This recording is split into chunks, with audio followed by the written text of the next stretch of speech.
طلع البدر علينا من ثنيات الوداع وجب السكر علينا فتعالي المهدى طلع البدر علينا من ثنيات الوداع وجب السكر علينا فتعالي المهدى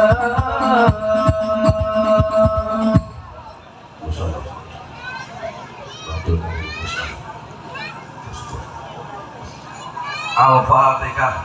A'udzu billahi minasyaitonir rajim. Bismillahirrahmanirrahim. Alhamdulillahirabbil alamin. Arrahmanir rahim. Maliki yaumiddin.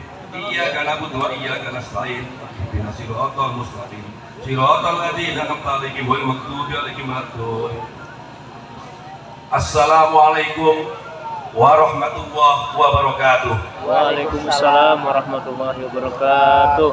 Yang kami muliakan para alim ulama, paling namung kalih memiliki khususnya Kiai Noval dan Kiai Abdul Syukur, dan juga Kakanda Gus Badrul Huda Zainal Abidin ini sebagai penerus Gus Maksum, meneruskan di pencaksilat itu di Ketua Umum Gasmi seluruh Indonesia, gerakan aksi silat Muslimin Indonesia itu di Gasminya, sedangkan di Paganusa di Dewan Khos DPP untuk Gus Bidin ya. Kepada yang terhormat Bapak Bupati, walaupun sudah tidak ada tetap ya litakdim ya, pada karena itu adalah simbol negara, kita harus menghormati.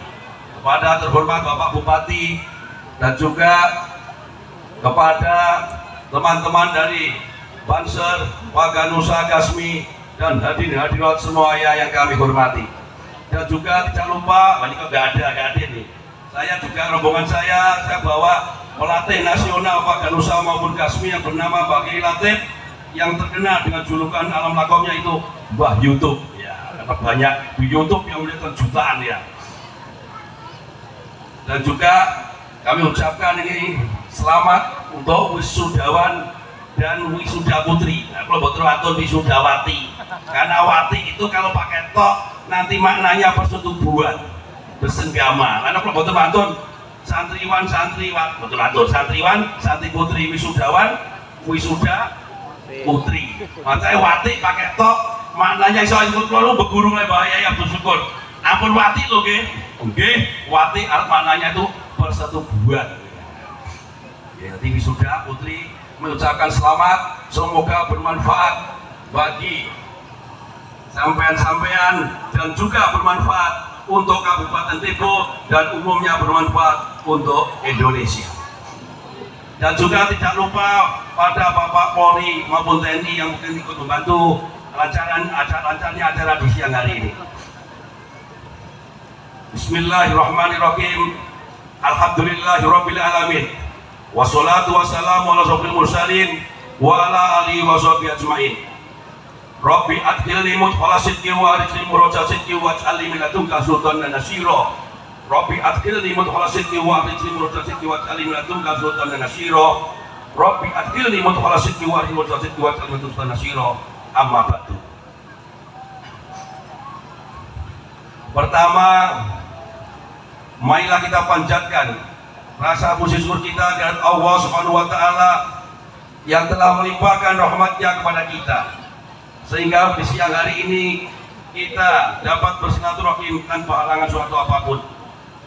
Semoga silaturahim ini membawa berkah manfaat di dunia atau nyata akhir, amin. Dan juga sholawat dan salam marilah kita selalu aturkan kepada junjungan kita Nabi besar Muhammad SAW. Semoga kita semua yang ada di sini termasuk golongan orang yang mendapat syafaat dari Rasulullah SAW. Dan kami juga berterima kasih kepada pembawa acara dan panitia yang telah memberikan amanahnya kepada kami untuk memberikan sepatah dua patah kata yang sifatnya untuk bertukar informasi. Sifatnya untuk tukar informasi. Dalam rangka ini, apa usana sudah, ya sudah. MTT Pondok Pesantren Darul Ulum Asy'ariyah ini kami ingin menyampaikan nanti pertama terkait ilmu, yang kedua terkait kedamaian kesejahteraan, dan yang ketiga terkait kehebatan dan keagungan ulama, dan yang terakhir nanti terkait kebangsaan, pesan-pesan dan dawuh-dawuh Gus Maksud. Terkait ilmu, sampean mondok di Pondok Darul Ulum ini, sampean ingat, sampean adalah duta dari masyarakat sampean masing-masing. Jadi sampean di sini bukan untuk bersenang-senang, bukan untuk rekreasi, tapi sebagai duta dari masyarakat sampean masing-masing. Karena sebagai duta, otomatis nanti setelah kembali pada masyarakat sampean masing-masing, sampean pasti akan dimintai oleh-oleh. Oleh-oleh apa kelengkeng? Buatan.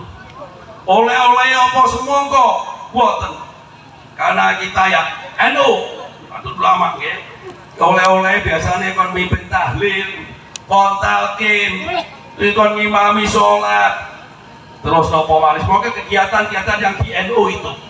Oleh karena itu, mumpung masih ada di Pondok Pesantren Darul Ulum, manfaatkan waktu sebaik-baiknya biar nanti ketika selesai dari Pondok Darul Ulum, ini untuk yang belum wisuda ya. Jadi nanti ketika sudah selesai dari Pondok Darul Ulum, sampai kembali masyarakat tidak memalukan alma mater sampean yang bernama Pondok Pesantren Darul Ulum.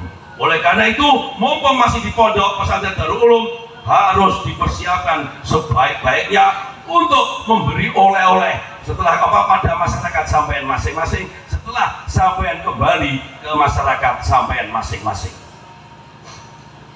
Untuk menuju ke sana ada 6 perkara yang mengambil peranan penting. Tapi biar cepat sukses, akan ilmu-ilmu yang sampean pelajari di Pondok Darul Ulum itu ada 6 perkara yang mengambil peranan penting, vital, ya, sangat vital.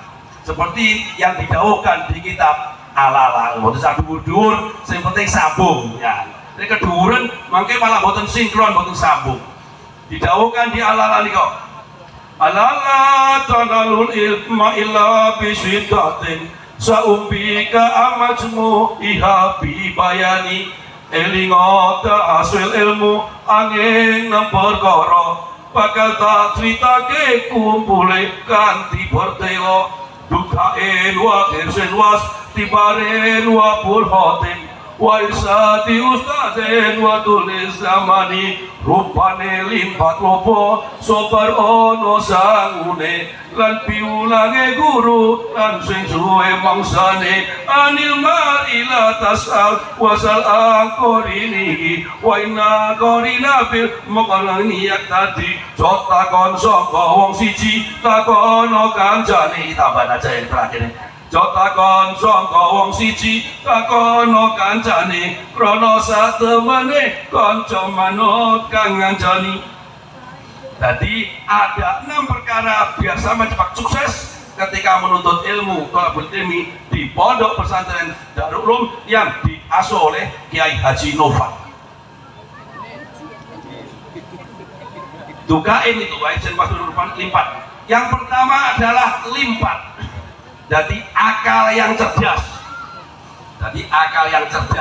Tapi walaupun sampai oleh Allah dititipi akal yang cerdas, kalau tidak belajar, ya tetap tidak bisa. Karena di kitab Abi Jamroh didhawuhkan al ilmu bitta'allum. Sampai ingin ilmu apapun, ingin bisa ilmu apapun, al ilmu bitta'allum dawuhipun di kitab Abi Jamroh. Jadi harus belajar. Walaupun sampai pinter kaya apa, lek gak sinau, ya ora iso. Kan ilmu, tapi harus diingat, ilmu ada 3.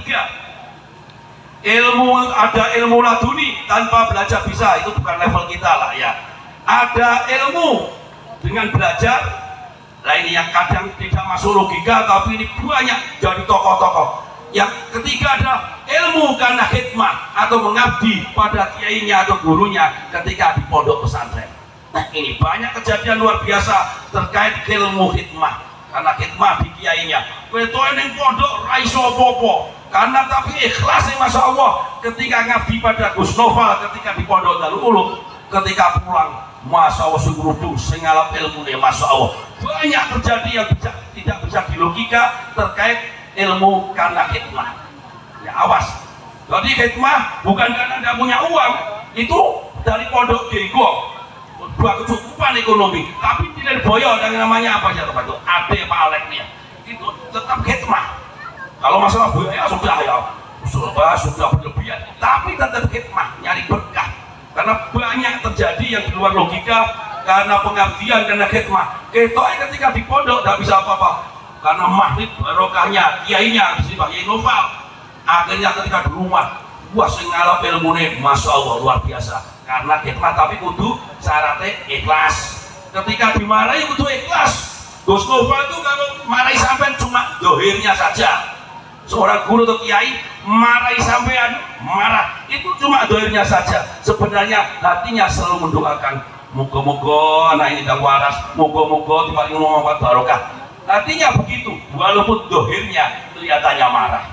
Rata-rata kiai seperti itu, dohirnya aja marah. Artinya pasti selalu mendoakan untuk biar manfaat dan sukses akan anak didiknya atau murid-muridnya.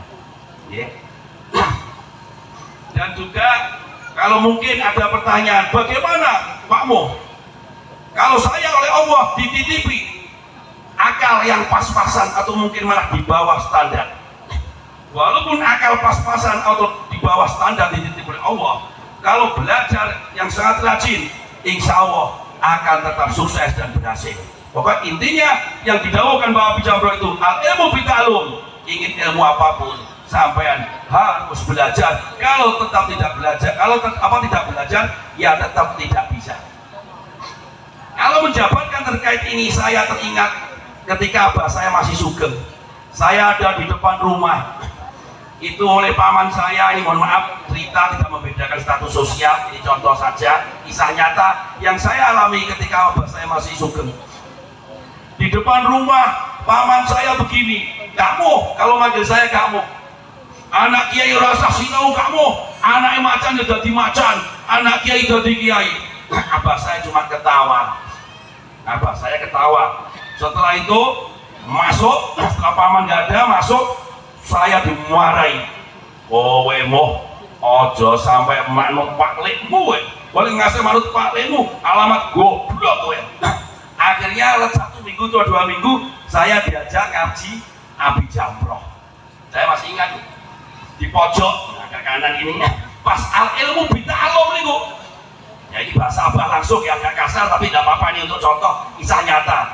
Akhirnya saya itu dituntun ini loh. Sawangan matamu al ilmu bita'alum, gak peduli itu siapapun status sosialnya, gak peduli itu kiai, anak kiai, gak peduli itu siapapun. Iki loh matamu dilon al ilmu bita'alum.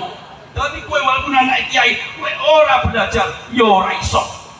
Memang anak macan, yo dadi macan, tapi macan ada macamnya mo. Ibaratnya le anak kiai gak iso ngaji, ibarat macan ompong. Jadi bukan jadi tuntunan, tapi jadi tontonan. Jadi ompong gitu. Saya waktu itu didahului bahasa seperti itu. Jadi anak kiai yang bisa, tidak anak kiai siapapun, kalau bisa ngaji, ibarat macan yang bertaring. Kalau bertaring digunakan apapun, ya tetap bisa. Jadi maksudnya anak kiai atau siapapun yang punya ilmu. Saya pernah didahului bahasa itu. Jadi maksud saya ini juga mempengaruhi siapapun, pokoknya harus tetap belajar, tapi khususnya anak kiai harus belajar.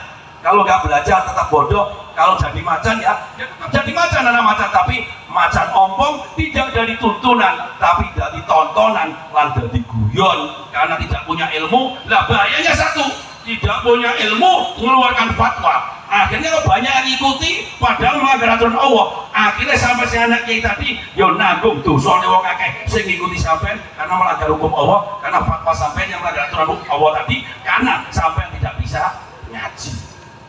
Ya. Lembar sekarang yang kedua, yang harus dimiliki. Lobo itu punya semangat yang tinggi akan ilmu-ilmu yang sampai pelajari ketika di pondok Darul Ulum ini. Jadi harus semangat yang tinggi, nggak boleh putus asa, harus terus semangat. Terus yang ketiga rupanya lima sabar. Jadi walaupun belum hafal, harus dihafalkan terus. Wes awan begitu dihafal kok nggak ora apa-apa. Kita teringat seperti di taklim itu didawuhkan itu. Sakautu ila waqi'in suhaqti warsadani ila tarkil ma'asi. Wa innal qittu fatlun min ilahin wa fatlu wa ila yudali asi.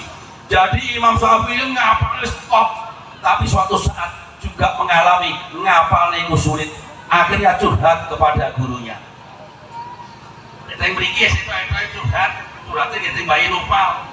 Jenenge sapa pokoke Umar. Nah ini Umar gamane ngerti contoh iki kaya Umar Imam Syafi'i, Ghazali eta Imam Waqi'.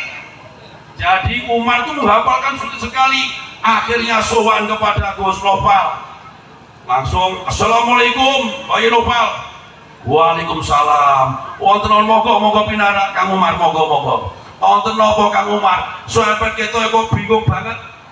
Wonten napa Kang Umar? Ngeten Bayi Nopal, Bayi Nopal ya Nopal itu lah masalah itu. Napa? Masalah zakat yang terkait apa? Yang terkait sabilillah indah kofal. Yang bukan sabilillah indah jauh lebar sedikit. Kalau yang indah Syafi'i kan kita tidak boleh ngambil kita indah kofal kan ilah jamin wujud khair. Itu yang terkait zakat kan kadang nyok kofal ya Pak Imam iki Kiai Nopal ya. Itu ngeten Bayi Nopal sepindah kawula silaturahmi kaping kalih kula niku punya problem yang sangat berat. Ada opo man, problem opo man ya. Gayane Gus Nopal, opo ya. Pangerane gayane Gus Nopal.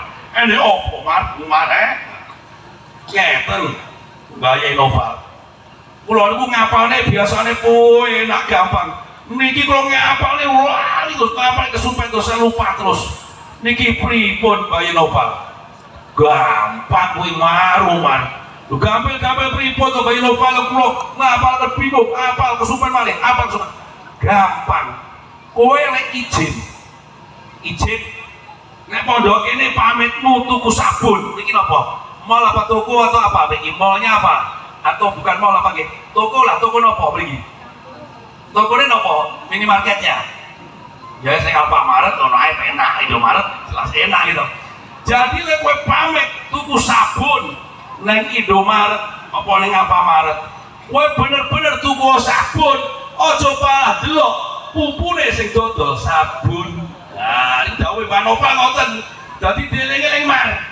Dadi kowe lek pamit tuku sabun atau sabun nang Indomaret, ya tuku sabun tenan tok wis bar mulih. Aja mek alasan ijine tuku sabun atau sampo, ternyata sing aki kowe karo nyawang pupunya sing dodol sabun utawa sampo. Lah kuwi mar sing mari kowe lalingan ya kuwi. Oke, nggih Bayi Nopal nggih matur suwun. Akhirnya setelah itu akhirnya ngapalkan malih Umar malih enak, akhirnya ngapalkan hebat, akhirnya malih sowan malih matur suwun Bayi Nopal matur suwun. Alhamdulillah, lagi seperti yang dijawabkan itu. Sakautu ila waqi'in suhaqti, sakautu. Imam Syafi'i mengadu pada gurunya yang bernama Imam Waqi' Suhaqti pada anak-anak hafalan Imam Syafi'i waktu mengalami apa? Sulit. Akhirnya Pak Syafi'i Suhaqti, "Warsadani ila tarkil ma'asi." Warsadani maka memberikan petunjuk sapa Imam Waqi' ingsun Imam Syafi'i ila tarkil ma'asi.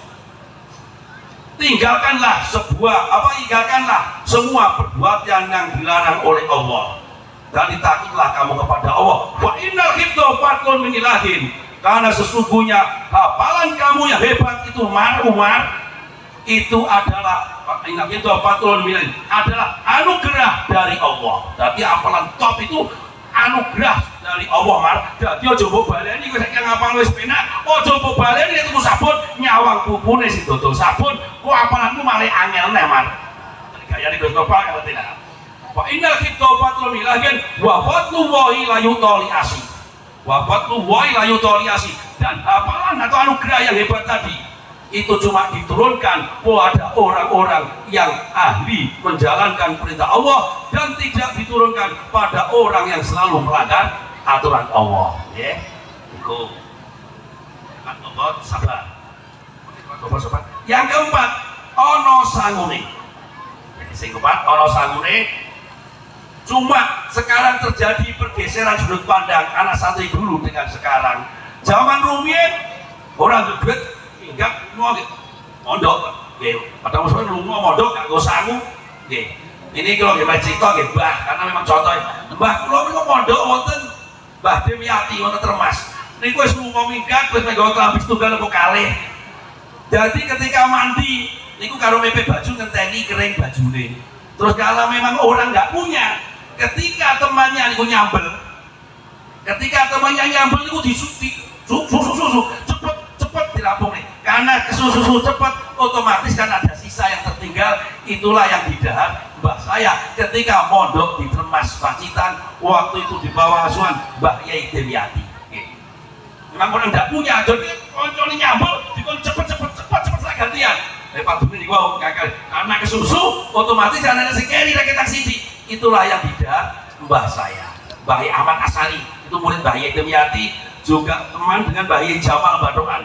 Mbah Yai Jamal Badoan itu kakak beradik dengan bapaknya Gus Maksum, dan juga itu mertuanya Gus Maksum, Mbah Yai Jamaluddin Badoan. Nah itu Mbah Ahmad Asari itu seakat itu jadi muridnya Mbah Yai Demiati yang akhirnya terkenal dengan Sokeh Bukhari Muslim Kilatan itu. Santri sakniki orang duit rodok entek bingung. Akhirnya sekarang banyak terjadi orang-orang berlebihan karena mungkin tidak tega ibunya pada anak-anak, niatnya baik seperti kemarin itu pasien ada anak dari Palembang, akhirnya dikasih uang terus padahal sudah saya peseni sampai kudu tega rasa dikasih duit karena anak kalau mondok dikasih uang terlalu banyak. Ini fakta yang saya pesen jenengan iku kok orang malah pengen yang paham ngaji ini orang malah pengen ngaji akhirnya bingung pengen ngenteknya duitnya dan jero pondok gak entek akhirnya keluar dari pondok bulan. Ini terjadi di Lirboyo ya. Jadi karena uangnya banyak akhirnya malah orang pengen yang pinter ngaji ini malah bingung ngurusi piye ngenteknya duit orang entek akhirnya bulan keluyuran terus saya. Ya, kemarin anak tanda saya sebut namanya ya karena privasi ya, anak dari Palembang. Ya, akhirnya keluar nggak bahaya, kan bergaul bahaya. Kalian boyo anak santrinya 40.000, keamanannya paling cuma 30, gimana ngawasinya? Ya, 40.000 apa ya santrinya. Ngawasi cuma orang 30, satu orang ngawasi berapa? 1.000 lebih. Ya kesulitan, kita terbatas kemampuan keamanannya. Jadi lek nyangoni di pas mawon, lek anake kok seneng dolan, nah kita siasati. Gak usah dicekeli uang, tapi dititip nih siapa? Lek butuh barang dibelikan, butuh sabun belikan, untuk menghindari dia bingung menghabiskan uang kan dipegangi uang banyak, akhirnya bingung, akhirnya lari keluar dari pondok, wes akhirnya tambah boten karu-karuan. Akhirnya saya sama ibunya juga bilang, lek memang jenengan panggah nyangoni terus kasih uang ketiga ya wis karepmu Bu kalau duit sing akeh terus anakmu ben minggat terus ora tau ning pondok malah ora pengen ngaji akhirnya malah bingung ngeteni duit akhirnya minggat keluar dari pondok terus saya gitu kan ibunya ya kemarin dibungin kayak duit pakai kayak duit sudah pertama sudah kedua ulang lagi akhirnya minggat lagi ya, ini kisah anak dari Palembang ini ya Palembang sebuah anak sanggup. Yang kelima, piwulangi guru. Terkait piwulangi guru ini maksudnya sampean ketika mondok di Darul Ulum harus masuk terus, beda dengan nambah kualitasnya beda.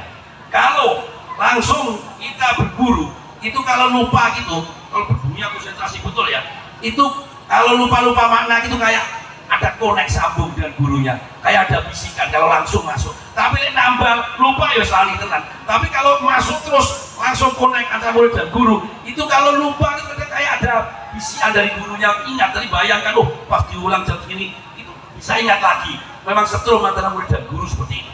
Terus yang keenam, suwe mangsane. Suwe mangsane. Jadi sampean harus diingat ketika mondok Darul Ulum ini sampean tidak mungkin selamanya di pondok pesantren Darul Ulum kecuali ada 3 perkara. Surah mungkin naik ini kecuali ada kejadian 3 perkara ini. Apa itu? Yang pertama, sampean dipungut mantu oleh Gus Noval dan mukim di sini. Itu kemungkinan pertama. Kalau nggak begitu, ya udah meninggalkan sini tetap daerah masing-masing. Sama dengan tanda-tanya. Apa tuh penasaran itu? Yang pertama, dipungut mantu Gus Noval dan mukim di sini. Yang kedua, dipungut mantu orang desa Wanarjo dan mukim di sini. Nah, tetap di desa Wanarjo. Dan yang ketiga, sampai wafat sebagai syahid di sini dan dimakamkan di pondok sini. Hanya 3 itu kemungkinan. Kalau tidak ada 3 kejadian itu, sampai pasti akan kembali ke daerah masing-masing. Ya, jadi segera jangan memalukan alma mater sampean yang bernama Pondok Darul Ulum. Sekarang harus dipersiapkan betul, sama nanti pulang pasti diisi oleh-oleh. Jadi kudu hafal kabeh, takin tahlil dan lain-lain, ngukumi kadang masalah zakat, masalah apa, masalah syarat nikah, harus tahu semuanya bisa. Saya kira iso mumpung masih punya kesempatan di Darul Ulum dan di Senau Tenanan, masalahnya kalau sampai pulang ditanya kok nggak tahu, nggak bisa, nggak tahu, itu nanti menjatuhkan alma mater pondok pesantren Darul Ulum Darul Ulum ini. Itu orang tanya, itu pondok di kok takut perawas mana gak mondok ini, tapi wah sampai apapun bisa, ditanya apa bisa, ditugasi apapun bisa.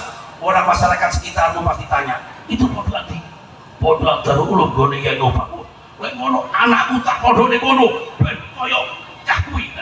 Ya, itu tadi kalau kembali ke masyarakat, zaman harus bisa semua, harus dipersiapkan, harus bisa semuanya. Nanti akan menarik lingkungan sekitar. Wah, kuwi kok pinter men kok ngalih menapa kok akhlake kok apik.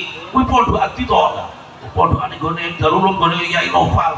Wah, lek ngono anakku tak pondok ning Yai Noval, ben koyo cah kuwi pinter apa-apa enggak akhlake apik. Nah, itu pengaruh. Awas, mumpung masih belum boyong, masih di pondok Darul Ulum, tolong dipersiapkan betul sebaik-baiknya. Terus, kecuali itu, biar kita cepat sukses dan juga dapat ilmu yang bermanfaat barokah, kita harus selalu taat pada kiai kita, pada guru kita, dan juga pada peraturan-peraturan pondok di sini. Walaupun kiai ini gurunya ora harus sampai melanggar, ojo sampai melanggar, bahaya. Karena kalau melanggar, lekualat itu sangat berbahaya. Ini saya ceritakan, nggak usah saya sebut namanya, mohon maaf ya. Di pondoknya apa saya? Nggak usah saya sebut namanya dong. Itu apapun bisa. Ya, semua Allah, tapi ini fakta kejadian. Apapun bisa. Ngalim sampai kiai ini Yosewu kalah ngalim, pintar sekali. Apapun bisa. Orang Demak, mohon maaf saya nggak mendeskripsikan Demak. Ini cerita nyata, memang orang Demak. Wah, ngalimnya orang karu-karuan, tapi berhubung sering melanggar aturan pondok, akhirnya di rumah gitu ternyata sing ngalap ilmu ini. Ini kisah nyata, tapi nggak perlu saya sebut namanya. Orang Demak dulu muridnya apa saya? Apapun bisa. Setelah itu juga ini harus ini kudu wirai. Ya, nek pondok ngomong di Darul Ulum, lewe kemarin-kemarin kok nggak wirai. Saya kidang tobat itu didawuhkan di bab warok. Itu hadis dari Jenabi yang diriwayatkan oleh Ba'duhun sebagai ulama, malam yatawarok bita'alumi ibtalahu bi'ati salasati asya imma ayumi tahu bisababi au yuki au firosatik au yaktaliyahu bitmati sultan. Jadi ketika sampai mondok di Darul Ulum di tempatnya Yai Noval harus wirai. Wirai ini ngedoi perkara haram karo subhat. Subhat gak mau saya jabarkan, enggak saya jabarkan karena sangat sensitif ya. Jadi ketika sampean mondok di sini kurang wirai, sampean belum sempat memanfaatkan ilmu sampean. Sampean fatul muin akpal, fatul korek apal, alfiyah apal, apa tadi? Sapina apal atau sare sapina apa? Kasih fatul saja apal. Tapi berhubung di sini waktu di Darul Ulum kurang wirai, sampean ketika pulang belum sempat memanfaatkan ilmu sampean. Sampean itu imayu tahu sababi, sampean akan diwafatkan oleh Allah. Nah, jadi mati muda, belum sempat memanfaatkan ilmunya, sampean akan diwafatkan oleh Allah karena ketika di Darul Ulum tidak wirai. Itu akan dicoba perkara 3 kalau tidak wirai ketika di Pondok Darul Ulum salah satunya diwafatkan muda oleh Allah. Dan yang kedua, ini yang paling berat ini. Ini kan wujudu kadami, adanya kan dianggap tidak ada. Jadi sampean malim banget, wis gak karo apa kita apa. Tapi sampean oleh Allah akan ditempatkan di sebuah masyarakat atau di sebuah perkampungan sing wong kabeh gak doyan karo ilmu sampeyan. Karena nyapa? Ketika nek Darul Ulum di pondoknya Kiai Noval sampean gak wirai. Lah mumpung kemarin sudah terlanjur, pokok tobat itu tetap diterima selama nyawa kita belum ada di hulkum. Kurang 1 jam, kurang 2 jam kita tobat tetap diterima oleh Allah selama nyawa kita belum ada di hukum. Keterangan itu di kitab Durratun Nasihin. Ya, dieling-eling. Wisudawan, ojo wisudawati, wisudawan, wisuda putri. Boleh wati, persetubuhan lagi. Wah, berarti ingat persetubuhan lagi lo wati ya. Oke. Terus yang cobaan kemungkinan yang ketiga ketika sampai yang tidak wilayah di Pondok Darul Ulum, yaitu jadi abdinya sultan. Ini nggak saya jabarkan karena negara kita bukan negara Islam, negara kita adalah negara Pancasila, negara kesatuan Indonesia. Ini saya sensitif, nggak akan menjabarkan. Nanti tanya ke Yai Noval saja. Kalau nikmati sultan, tapi lumayan. Ini cobaan paling enak ini. Kemana-mana naik mobil, gajian. Ini cobaan paling enak. Mungkin malah ada yang berdua. Wes, aku gak wirai, muka-muka dicoba. Apa cobaan yang nomor 3? Oh ya, tali nikmati sultan itu enak. Ya, gemerlap. Mobil ada, uang gajian. Nah, cobaan yang nomor 3. Nah, itu kalau gak wirai. Tapi tidak. Kalau bisa tetap tobat, harus wirai. Ilmunya manfaat, luwe wirai, luwe manfaat ilmunya itu di Bab Barok ya, yang hadis dari Nabi yang diriwayatkan oleh sebagian ulama. Oke, yang terkait ilmu itu ini terkait secara umum di masyarakat. Kalau Tebo ini atau Wanareja ini ingin makmur, sejahtera, damai tanpa gejolak, dawuhnya Nabi Muhammad SAW ini beralih yang ilmu sudah. Ini terkait kedamaian dan kemakmuran kesejahteraan. Dawuhnya Nabi Muhammad SAW, qiwamud dunia biar bati Asia. Di desa Wanareja atau di Tebo ini harus ada 4 perkara. Qiwamud dunia biar bati Asia. Awaluha bil ulama. Di desa sini harus ada kiainya seperti Yai Noval, Yai Abdul Syukur. Kenapa harus ada kiainya? Karena untuk membimbing yang asalnya belum bisa sholat, ben iso sholat. Saya asalnya ngerti halal haram, ben ngerti halal haram. Saya asalnya wis apa sing wis iso sholat ben tambah kusuk. Terus kalau kiainya belum ada, belum banyak, masih kurang ya, pondokan di mana yang penting